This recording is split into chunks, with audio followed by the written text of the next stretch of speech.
Welcome in to the New Orleans Pelicans Podcast, the official podcast of your New Orleans Pelicans.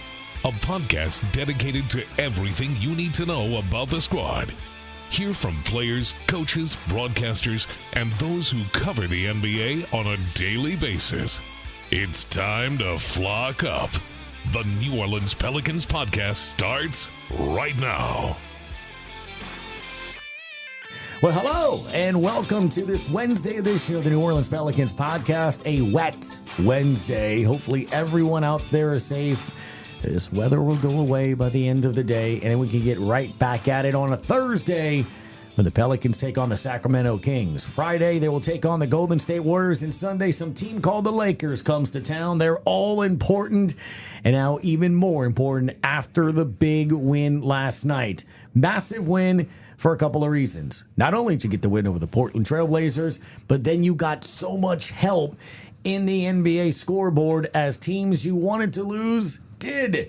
We're going to get into all of that and more. Our guest today will be John DeShazier, color analyst of the New Orleans Pelicans. He was there with the graph yesterday calling the action. As a matter of fact, why don't you hear what it sounded like on the New Orleans Pelicans Radio Network? Can you take advantage of their miscues? It's pretty simple now. You just got to make your open shots. Make your teammate right when they make the right basketball play. Murphy, hand it off to McCollum. CJ left of the top, pop a three. Yes, sir. Shoves it to Williamson, bumped by Walker and cuts him off. Now Z on the left block, powers in, floats it up, left hand good and one.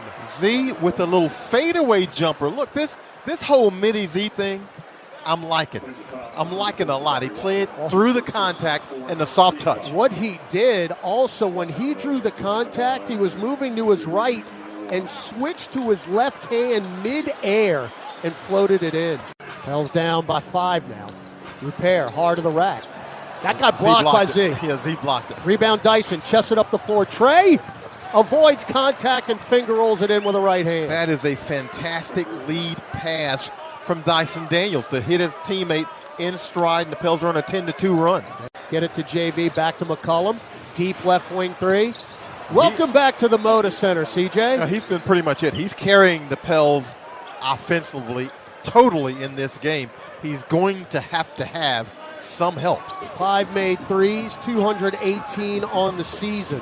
We knock it away with Valanciunas and Stolen. Herb, bounce feed to JV, who's running the floor, and he flushes it down with 2 hands. Get on the horse, big fella, and a great bounce pass from Herb. Tipped it to Trey Murphy, goes behind the back, drives on Walker, throw it up off the glass and one. And one. He drew the contact, and Trey with a great, smart offensive play to just get the shot up. Oh, he fell back and threw it up with a right hand. It hit the box and it went down. Strong side rebound, Herb Jones.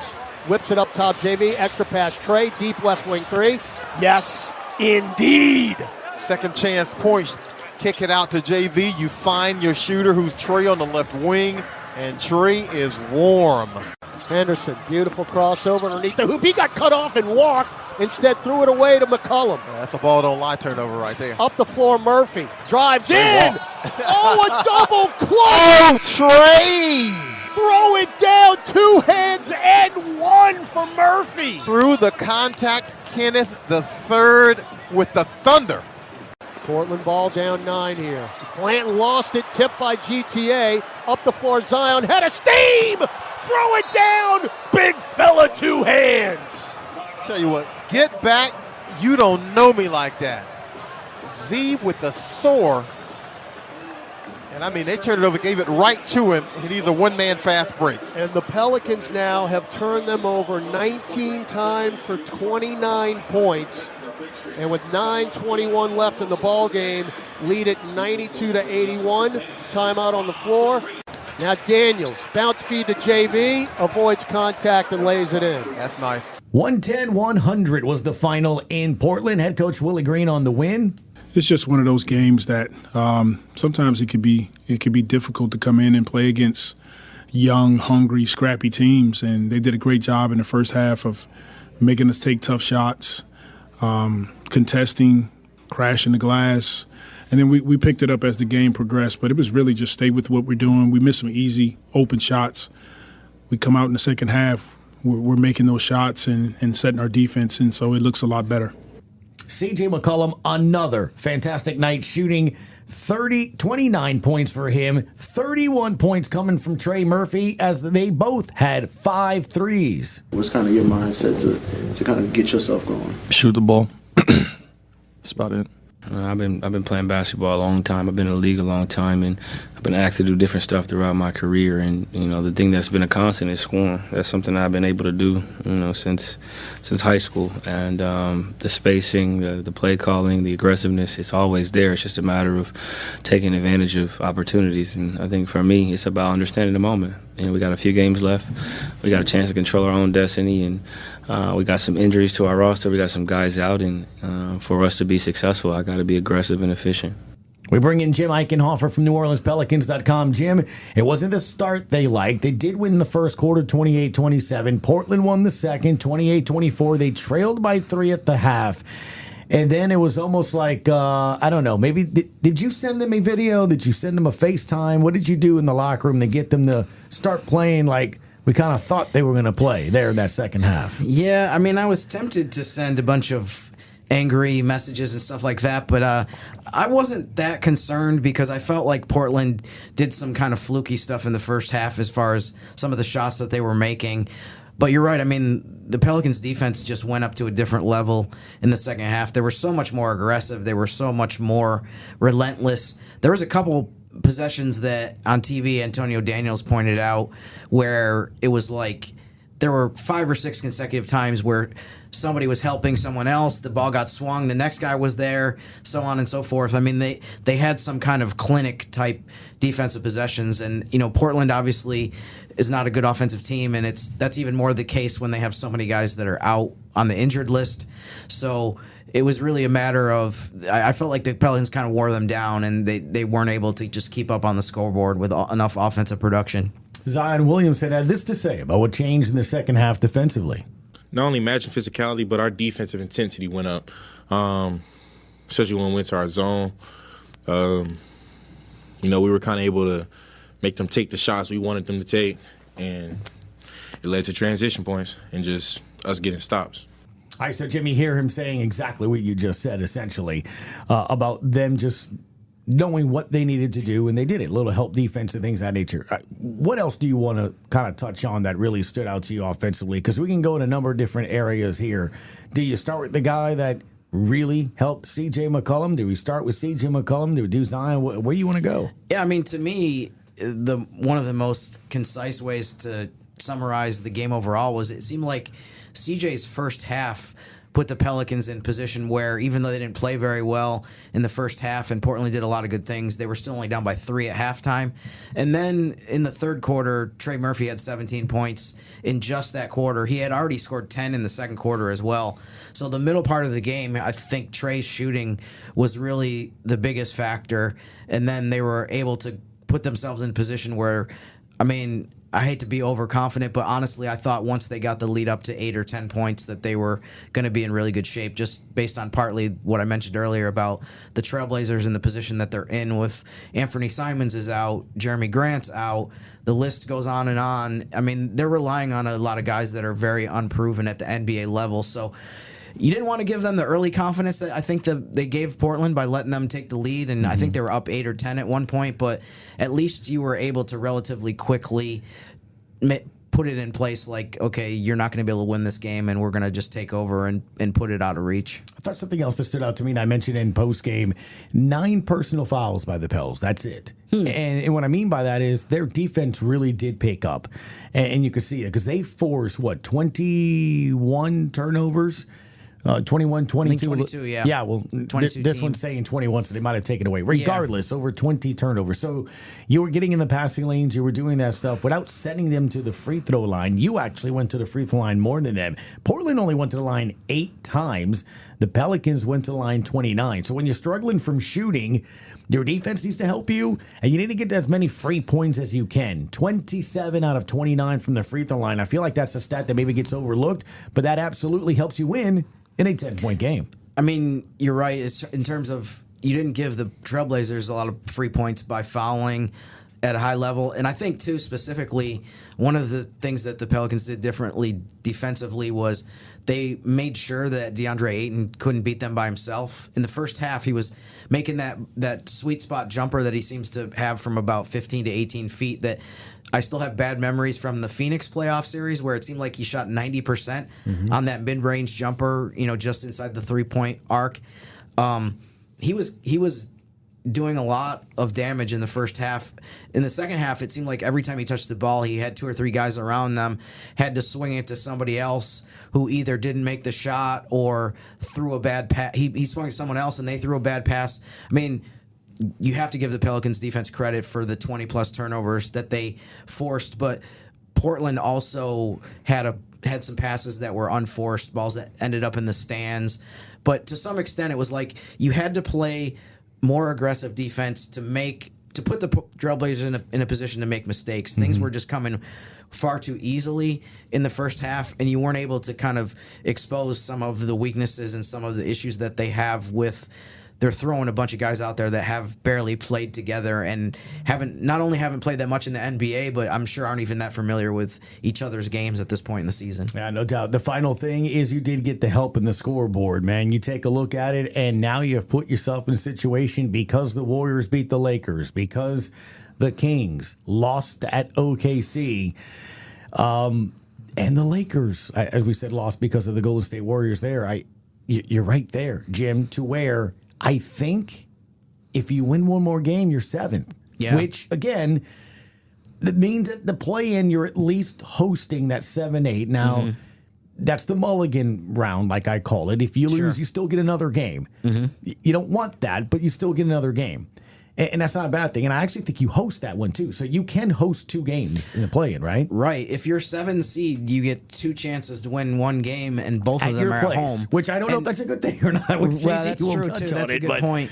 I do think, though, that the postseason home court advantage is different because the intensity is up to a higher level. There's more pressure on really both teams. But I just think it's a different factor. I don't know if we can really compare the home road thing in the postseason or in a play-in tournament.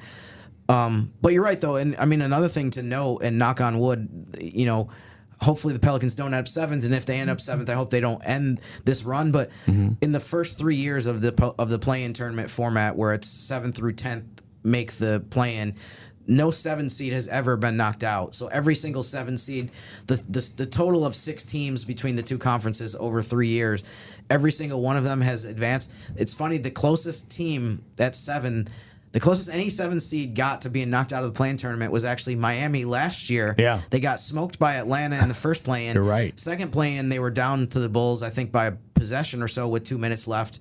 Max Strus made a couple big shots. They end up getting into the playoffs that way and then go all the way to the NBA Finals. But the point being, to circle back to it, is that if you do end up 7th, you put yourself in a really good position as far as having an extra chance. And I'm sure we're going to see this over time, that it's going to be very rare that a 7 seed won't get in just based on having those 2 home games. It's really incredible. And the main thing, too, is you have put yourself in a position to control your own destiny. If the Pels go 3-0, they are the 6th seed. I think they can go 2-1 and still get it. They get some help.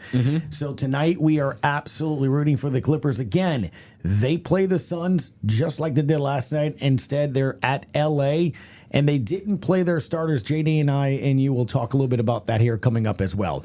But we got a lot to get into, so we're going to step aside. When we come back, John DeShazier, the Pelicans Radio Network, joins us. All right, time now to welcome in our color analyst on the Pelicans Radio Network, Mr. John DeShazier. Always appreciate the time getting up early because it's breakfast out there in Sacramento. Sir, good morning to you. How are you? Good morning, guys. I mean, the key is always to remain on Central Time, no matter where you are. So, if as they say, if you stay ready, you don't have to get ready. And I would also say, guys, the key as well is to remain in your joyous space. Your keep your joy. That was a theme yesterday in post game, from whether it was head coach Willie Green, Trey Murphy, CJ McCollum, Zion, who all spoke after the game. a massive 110-100 win in Portland. Massive, John, because you look at the landscape of things. You got help yesterday. The Mavs, it was. Jim and I talked about it on Monday. Not even worried about the fifth anymore. It's about that six. Can you get that done? Well, you got the Warriors beating the Lakers. The Clippers beat the Suns. So you got help there. More importantly, the Thunder beat the Kings, came back down over 20. So overall, a very nice happy Tuesday. Yeah, great. I mean, but again, none of it means anything if you don't win your own games. And that's the key to the Pelicans right now. You got to win your own games. And then if all else around you fails, if all those teams fall, then you're able to make some moves and you're able to inch up in the standings. And that's the big thing. You got to be able to win your own games. And, there are going to be rocky times during an NBA season. 82 games, it's hard to be the exact same team every night and have smooth sailing. And so the 4-game losing streak, especially at home, was something that really let the air out of people's sails for a little bit. But, folks forgot this is a pretty good team. It's had a pretty good season even up to that point. And going on the road seems like to be, the antidote for everything that can be wrong for this team. I mean, this has been a fantastic road team, which is crazy to be this good a road team. But man, it's fantastic to see the team has had that resilience all season. It's been able to bounce back. And I think the roughest stretch of the season, we were wondering how it was going to answer, especially that first road game in Phoenix, because Phoenix has had its way with this team for 3 straight games, and you wondered if the Pels would have something in store for Phoenix that would allow them to win the game. And sure enough, go on the road and they're able to get it done. So, all great, but you got to be able to win your own for anything else to matter. JD, you mentioned it. I mean, I feel like I was probably as guilty of this or more guilty of this as anyone last night. I'm looking at the scores and I'm like, wait a minute, the Suns are down by 30. Wait a minute, the Lakers are losing by double figures early in that game. Okay, Sacramento already lost. But then you look at the Pels game and it's like, wait, they're down by 3 at halftime. So, I mean, this is a great night, but the most important thing is not going the way that they want it to. But, fortunately in the second half, I mean, they really did a great job of playing much better defense, kind of restoring order, making the score kind of more of what you would expect it to be. But I mean, from being around the team, I remember this from the previous years where they've been in the playoff race. I feel like almost every NBA team, when they talk to the media, they're always in the mode of like, well, we're not paying attention to other games. We're just focused on ourselves. And I think to varying extents, that's true. But I also feel like people always have a way of finding out the scores of other games. And I'm guessing in the second half when they had a comfortable lead, the word kind of started getting around to the bench like, okay, Phoenix is in trouble tonight. But I mean, what was your sense of either, how much they monitored it during the game or what their reaction to the results of other games after the buzzer last night was, and how much they, noted the fact that it was such a good night overall? Yeah, in the moment, I don't know how much they pay attention to it, but I know after the game, each and every last one of them knew exactly what had happened because they are watching what's going on. I mean, I understand players say that, players lie. Okay. Now, if I or you said, hey, we're not really paying attention to the standings, that's one thing. Players know because those guys are competitors. They want to know where they stand. They want to know what needs to happen in order for them to move up and secure a playoff spot. So if any player tells you, hey, we're not really watching the standings, hey, we're really just concentrating on ourselves, you don't want to say it to their face, but you can almost say, hey, you're really lying because you're not telling the truth. You want to know what's going on because you want to know what you need to do to be able to accomplish some of your goals, whatever those goals are. You got to be aware of what's going on around you. And look, there are certain teams, folks can say what they want to say, that who the good matchups are for you, and who are not the good matchups for you. Well, those are the teams you're pulling for, the teams that are the good matchups for you. You're pulling for those teams, and you're pulling to get in the best possible position to be able to play those teams because you feel like if you can play those teams, you can advance. So, they'll say that kind of thing, but no, I ain't believing that. I don't necessarily know. Again, I don't necessarily know if they know at halftime, but I guarantee you when they took the lead and it was pretty safe with, 2 minutes left or so, either they knew or they were in the process of learning. And certainly by the time they got to the locker room, got out of that locker room, every last one of them knew. JD, you mentioned, the uncanny success that the team has had on the road this season. And in some ways, I feel like if you factor in how many young players New Orleans has, it's almost like they are doing things backwards, because usually you see young teams that are kind of on the rise and improving. They usually nail the home part of it first, and then they have some struggles on the road. I think Orlando is a good example of that this year, that they're kind of what you expect, where it's like they have a really good home record, but they're still young. I mean, what does it say though? I guess if we look at it from a glass half full standpoint, and we say, well, they're going to figure out the home part of this eventually. But what do you think it says about them that they've been able to win as much as they have on the road? Is it a maturity thing? Is it, some of the veteran leadership? What does it say about this team that they've, on their way to perhaps the best road record in franchise history this season? Jim, I don't know how they're doing it. And really it's bewildering, because you nailed it. Generally, younger teams, or any team, is a better home team than road team. And the Pelicans have been the opposite. And I don't know why they're able to lock in so much more on the road. I don't know why they're able to do the us against the world thing on the road better on the road than at home. I don't know if they get too comfortable at home. I don't know if, all the peripheral things that are going on, whether it be tickets or, whatever it is, the logistics of playing at home. I don't know, because you go to your place and you call it home for a reason. You want to be able to defend your turf. And yeah, they've got a winning record there, but certainly not what you'd like to see if you're the Pelicans. So I don't know. I don't know why a team that's young is able to play better on the road, especially at this juncture, because it just doesn't seem like it should fit the narrative, because you're supposed to be a better team. People are supposed to dread coming into your place playing you. Right. And yet the Pelicans, it seems, everybody seems so comfortable when they come to the Smoothie King Center, which is, you hate to see it that way, but man, and then they get on the road and against all odds. You think about some of the odds they've had stacked against them on the road this season, where they've been able to go and win a road game or go and play particularly well on the road. And it's like, why is this happening?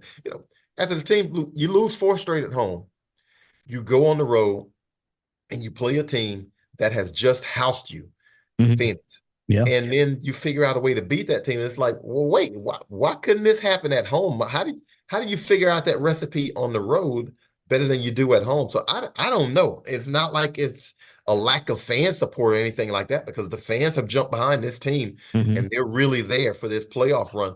So I don't know. If I knew, I tell you what, I'd bottle it up and sell it, and I get real rich off of it, because I can't figure it out. You wouldn't be talking to us right now. You'd be doing something a lot more. You'd be on a beach probably somewhere, just kicking back. Well, I tell you what, yeah. I could just do like all these people that do sell those books and do those infomercials and stuff, guys, and just say it's something that we already know but don't want to hear.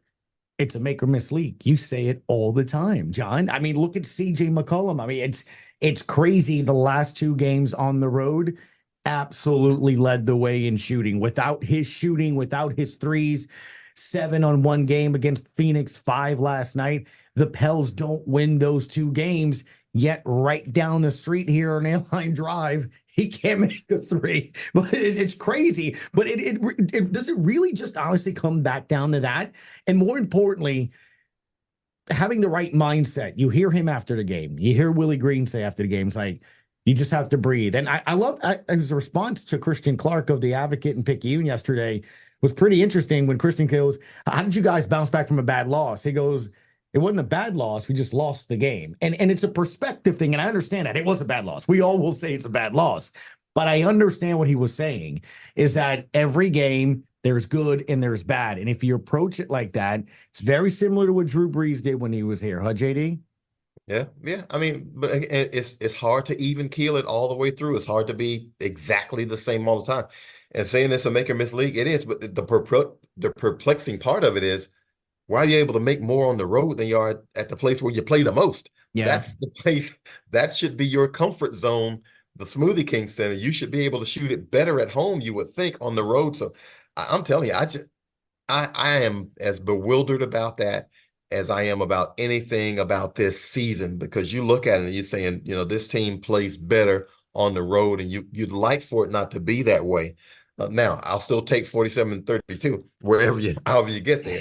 But man, you'd like for it to be a lot better at home, because again, you want people to be uncomfortable when they come to your place. You want people to be thinking, you know what, I really don't want to go there, man, because when they get you there, they shoot it well, they beat you up, whatever it is you do at home, whatever your identity is, you want people looking at that as much as they're looking at anything.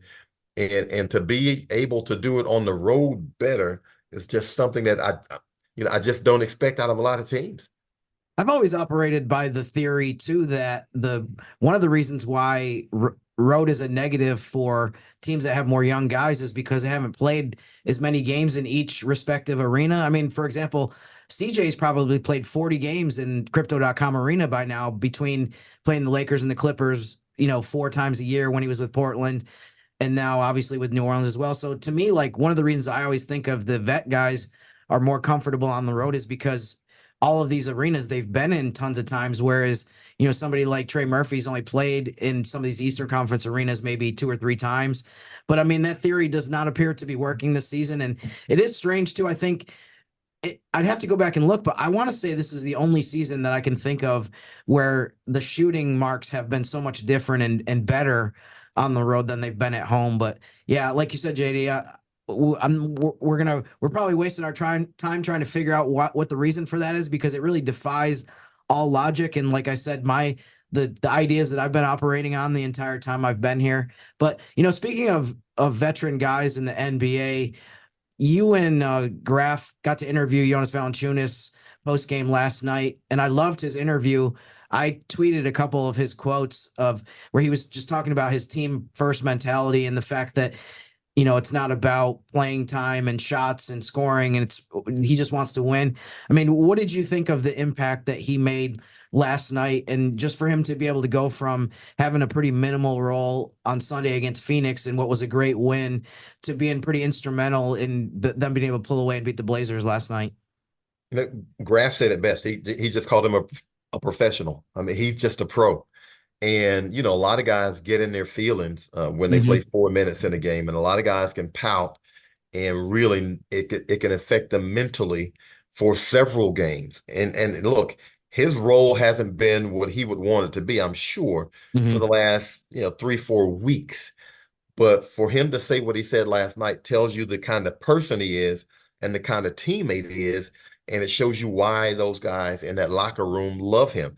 The man says, look, it ain't about points, it ain't about minutes, it ain't about anything except winning games. And you hear that from a teammate, and you're like, you know what? I'm willing to sacrifice, because if this guy who's been a starter in this league, who has double-doubles regularly, who has the production that he's had in this league, if he says, look, it's just about winning, that's the only thing that matters to me, it kind of permeates. It's got to rub off on you some when you hear your teammates say something like that, because and it's a great lesson for the young guys who aren't playing as much as they want to, because you hear that and you say, well, you know what? This is an accomplished player who's got skins on the wall, who says it's all about winning. It's not about the contract. It's not about, the FaceTime. It's not about any of those things.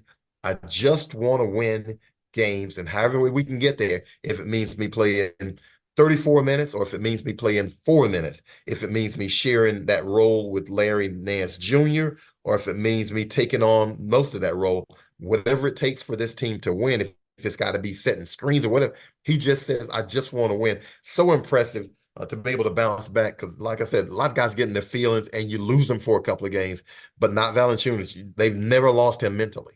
You said it right there on the screens thing, and I may or may not have at some point in that first half, maybe brought up the conductor Chris Moran in a elevated tone of voice at 5 minutes for Jonas Valanciunas. That first half with the Trailblazers kept driving down the lane, but I guess you give credit.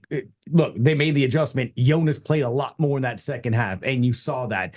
But the thing that stood out to me, other than the obvious, JD and Jim, where he got rebounds immediately, there was an impact. Where he scored immediately, John, there's some highlights, because I cut up the highlight package for the show and for this podcast this morning.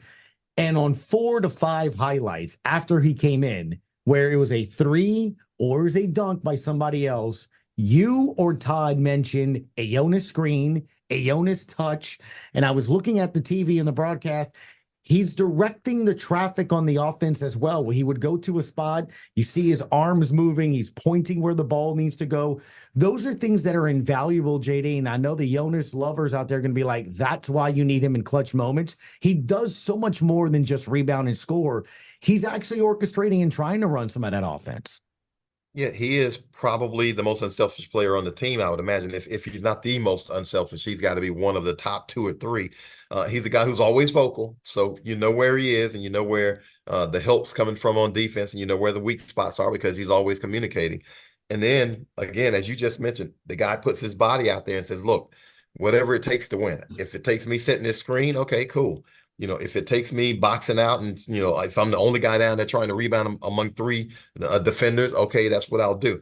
He'll do whatever it takes to win. And again, that's got to rub off. That's got to say something. When you get in film session and you see that guy and that guy has the kind of joy that Valanciunas has, because you see him in practice and you say, well, he only played, 10 minutes last night or 10 minutes the last game. And, I wonder if he's going to be a little bit sour. I wonder if he went and talked to the GM after that game. Well, he's the same dude in practice the next time you see him. He's laughing, he's smiling, he's out there doing his job. And, it's got to rub off on your teammates. It has to, because you look at him and say, you know what, this guy, not just tough times this guy understands how to navigate tough times during a season and not lose his joy, not lose his peace, and be able to contribute when he's called on. The only way you can do that is you got to be ready at all times, and he's ready at all times. JD, what are we seeing right now from Trey Murphy? It seemed like, specifically against Portland, he's been incredible. He had his career high 41 against them last season. Then last night he goes for 31. I feel like, when you're as dependent as he is on 3-point shooting, maybe it's tougher to be consistent every single game because, you're not going to go 6 for 10 on threes every single game. If you could, you'd be the best player in the NBA, and Steph Curry would be looking up at you in the 3-point stat leaders. But do you feel like he's kind of scaling up a little bit, that he's at the point? I know we had a stretch earlier in the season where he had to go out for a few games with the knee issue that he had after having surgery. Do you feel like he's starting to maybe hit his groove and that we could see him close this season really strong the way he was last night against the Trailblazers? Yeah, I think he seems like he's one of those guys where he needs to see something fall early. And once he sees it fall early, seems like the floodgates will open for him. You mentioned last night, 10 points in the second quarter, 17 in the third. He makes 5 of 12 threes. And it was one of those, but he also, on the games where he has like that, he's a much better guy off the dribble too, in terms of driving a little bit and getting to the rim. And we saw that a couple of times last night too. That's the next part of his game that's going to really open up the floodgates, because people are guarding him so tough at the 3-point line. They're charging him, and you get guys coming out hot defensively. You're able to get around them off the dribble. So you see that, and he has that athleticism, that 40-inch vertical, that when he gets to the rim, he can do some damage. So you like seeing that part of him.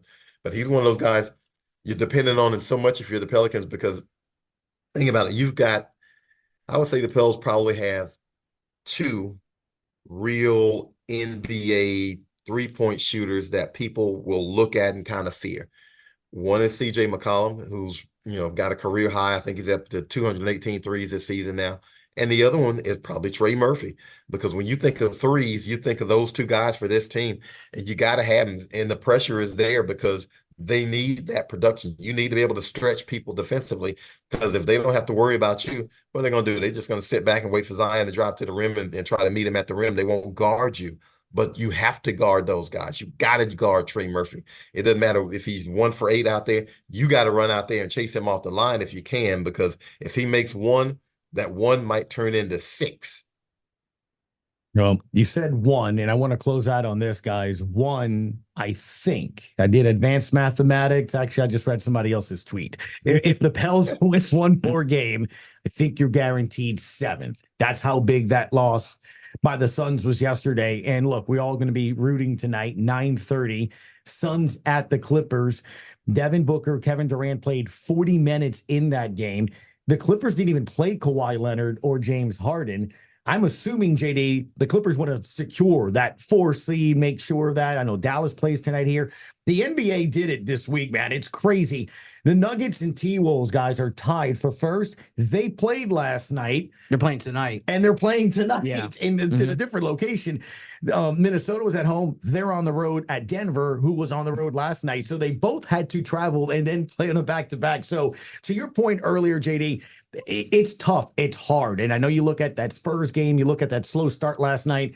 This week, everyone's grinding. They're all grinding right now.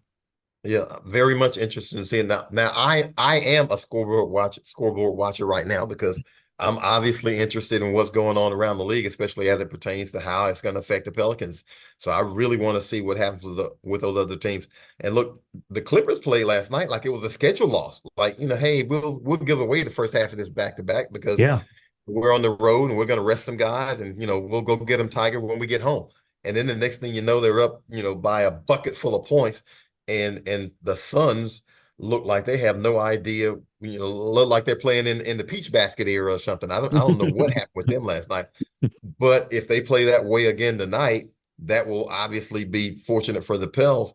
And man, the league got it right. I mean, now you got to luck into it because all the teams got to be good. Sure. When you make the schedule, so there's some luck involved. But man, this looks like exactly what you would want it to be if you're the NBA schedule maker, if you're the league front office, if you got anything to do with basketball, NBA basketball, if you watch it or if you cover it, whatever it is, you got to be ecstatic about this stretch because these games do mean something. Unless you're tanking, nobody's sitting their people down. Mm-hmm. Nobody is so secure outside of Boston that you can experiment with stuff and throw a game away. Everybody is jockeying for the best possible position. So you got to play your people and you got to play hard. It can't be, hey, we're going to play them for two quarters and keep our rhythm. It's like, no, we got to play them for 38 minutes because we want to win the game. So that's the beauty of what's going on right now. All these games meaning so much. And to your point, the team that you would think would be taking, the Spurs, they won last night. They beat the Pels on Friday. Yeah, Spurs don't know how to go away. They don't know how to go away. But they got to do. But that's the point, right? You're establishing the culture and you're doing that. So, and that is the last team in the West that's doing that. The other thing that I need to ask you guys this is too, real quickly. What do y'all think of Golden State? We're going to see them on Friday. They are 8-1 in their last 9. They knocked down 26 threes in a win against the Lakers yesterday. That battle for 8, 9, 10, and we'll throw in 7 as well. I mean, I don't know what's going to happen next Tuesday and Wednesday in those play-in games. Look, you don't kick dirt on champs. I don't. You just don't do that because they can kind of get back to doing the things that they did to win championships, and they haven't forgotten how to win. And so, when you prematurely bury a team like that, I can jump up and bite you because they are capable of making, they ain't going to make 26 threes all the time, but they're very much capable of making 15, 17. They can get on one of those games. And look, anytime you got Steph Curry shooting the ball, man, he can give you 6, 7 on a given night. And then if you get a few more from Klay Thompson, if you're any opponent, you ain't expecting Draymond Green to make his first 5, all right? You ain't expecting that. But when you got Steph Curry, man, you can't just throw dirt on a team like that. They might be playing bad, but they can figure out something and they can catch heat and all catch that lightning in the ball. And the next thing you know, they're right up on you. I feel like we've seen this before even in their non-championship years where it seems like, they might be around 500 or maybe a little bit below 500 in March. And then all of a sudden they turn it on in April and they get hot. So yeah, I am curious to see how they do in the play-in tournament. And it's also interesting to think about the fact that the Pelicans are going to have a direct impact on that 9-10 in terms of who gets to host that game. I mean, they play 10th place Warriors on Friday and then the 9th place Lakers on Sunday. I've heard a few people discuss or bring up the possibility that Sunday's game, I mean, in a perfect world, it doesn't mean anything for the Pelicans and doesn't mean anything for the Lakers. But honestly, I don't see how that's even possible. I don't think if you grind through, if you run all of the models and the possibilities, I don't see how it's possible that game won't matter. I mean, at the very least, I think for the Lakers, it's going to be maybe are we home or away for the 9-10 game? And then if it's more important than that, it could be, are we in the 7-8 play-in game as the 8th seed, or do we stay at 9? So, I mean, I just don't see a way that game doesn't, regardless of from a New Orleans perspective, I feel like they're going to be able to play quote unquote spoiler to some extent. They one only way or have another. 2 games left. I mean, they're going to take naps thanks to the NBA, give them 2 days off before their next game. And then they play Memphis, They got who the Memphis, Spurs right. beat yesterday, and the Pels. So they don't play again until Friday and Sunday. And by Friday, guys, who knows what those standings will be. So I think to his point, JD, the Lakers have to play that game one way, shape, or form, unless it's completely where they can't get out of 10 or they can't get out of 9. But I would assume, especially with that team, you said road or home, that is a team that plays substantially better at home than they do on the road. So I'm assuming LeBron, AD, and them, if they have a chance to play at home and they play in, they want to play at home. Well, and the Warriors are a really, really good road team this season. So, but I'm obviously you want to play at home. And look, the Pels might have something to play for in that game too, because lest we forget, you hope that Brandon Ingram is going to be coming back pretty soon. And you might need to play him a little bit to get him back into shape and get him in the rhythm with his teammates. So now that might not mean playing him 3 quarters, but you need to kind of get him back out there to get a feel for the rhythm of the game again and reestablish the chemistry he's got with his teammates, because without him, those guys have really kind of made ways to win. CJ McCollum in the 10 games without BI is right at 27 points a game. Wow. And so his production has skyrocketed a little bit. So, now you got to, fit BI back in, hopefully seamlessly, but you might need that game to kind of get him back in. And look, you don't like him. You don't like him. So, you might want to just beat him just because you don't like him. I guarantee you the fans that bought tickets for Sunday, they're going to be there. They want to win. There is no doubt they want to win. Go enjoy yourself, sir. We don't get the benefit of 2 days off. We'll be right back at it tomorrow against Sacramento. That's going to be a fun time, especially in that arena, in that building. Thank you for your time today, John DeShazier. Hey, I appreciate it, guys. Thanks. There it is. That is a round of applause for John DeShazier. Did you know he gets a round of applause? I don't know if you knew he got a round of applause. I think he always deserves it, so excellent. It's Wednesday, which means it is Western Conference Wednesday. Yes, Gus. And I think the Western Conference team to watch is probably obvious. I think if I didn't say it was the Phoenix Suns, people out there would wonder what's wrong with me and also ask me if I didn't get enough sleep last night. But obviously, Suns are 46-33. They're 1 game behind the Pelicans now. Their schedule is Wednesday at the Clippers, Friday at Sacramento, Sunday at Minnesota. All of these games are going to be closely watched by Pelicans fans and the Pelicans themselves. I think one of the things that is a good way to put this too is, I mean, if the Suns lose tonight against the Clippers for a second straight game, the Pelicans then will have their magic number for a playoff berth down to 2, in which case the Pelicans can just win Thursday and Friday and get in the playoffs. There was a couple of fans that were conversing about this on Twitter last night with me and this morning as well, in terms of, is it possible for the Pelicans to clinch a playoff berth before the Golden State game? Unfortunately, that's not possible. The best they can do really is the Suns lose Wednesday, the Pelicans win Thursday at Sacramento, and that would get the magic number down to 1, so that they would go into that game against Golden State knowing that either they win or the Suns lose at Sacramento, and they would be in the playoffs. So I think one of the ways too that I'm kind of looking at this in terms of Sunday, we've wondered a lot. I'm sure I know I've thought about this a lot in the last couple days. What is going to be at stake on Sunday when they play the Lakers? And to me, there's 3 different levels. There's the first level that you want to see at the very least is you just need to win and you get in. Either you win or Phoenix loses, you get in. Which would be if they're tied with them. I should go back.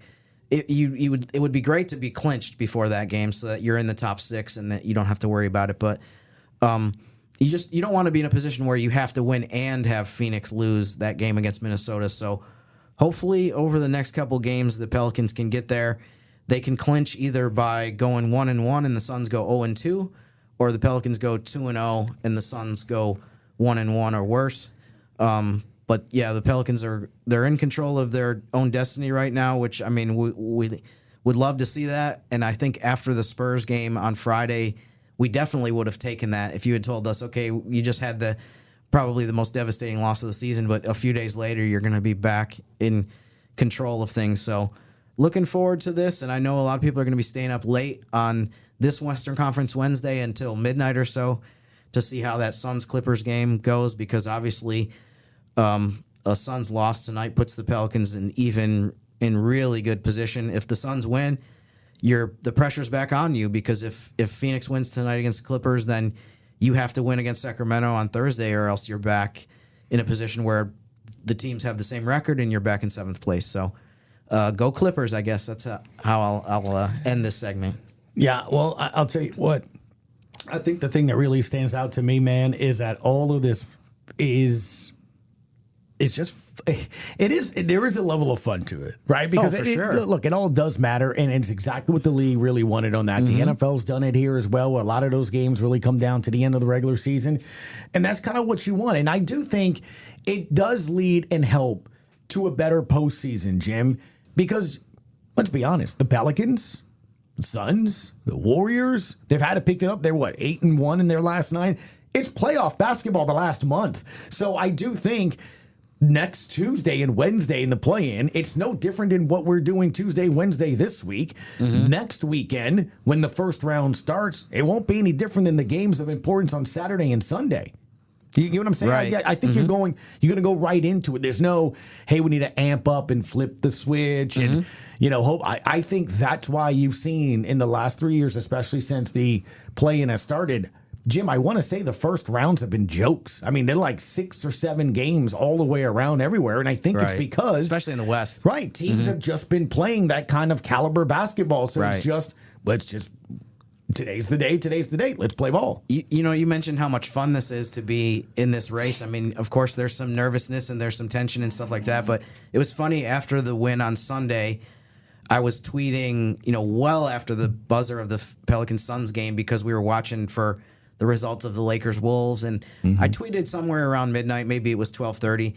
And Graf responded to my tweet and said, "Always grinding."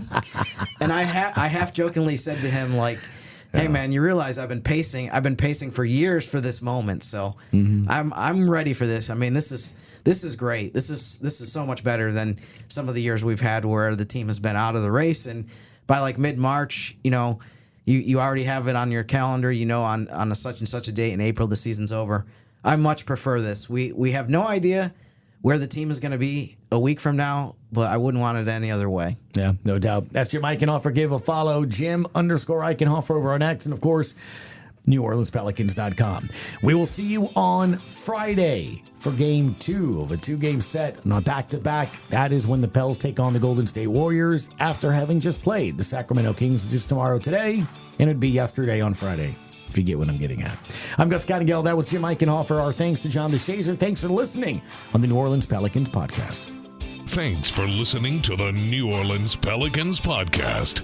Join us 3 times per week on Pelicans.com, the Pelicans mobile app, the iHeartRadio app, or where you get your podcasts. And be sure to give Jim and Gus a follow on X at Jim_Eichenhofer and GCat_17.